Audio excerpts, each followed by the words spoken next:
Hey guys, welcome back to my YouTube channel. This is Bilal and you are watching Bilal Mobile's RYK YouTube channel. In this video, I am going to show you how to enable assistive touch on iPhone 15, 15 Plus, 15 Pro and 15 Pro Max.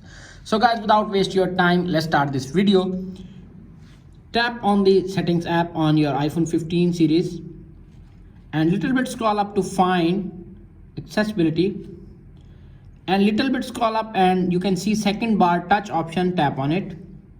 Assistive touch, first option, tap on it. Assistive touch allows you to use your iPhone if you have difficulty touching the screen or if your requires an adaptive accessory, tap on it.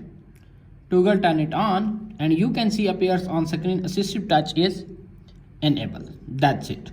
After watching this video, I hope you will all know how to enable assistive touch on iPhone 15, 15 Plus, 15 Pro and 15 Pro Max. If video is helpful for you, please don't forget to share and subscribe my YouTube channel and press the bell icon for more latest informative tech videos. Thanks for watching.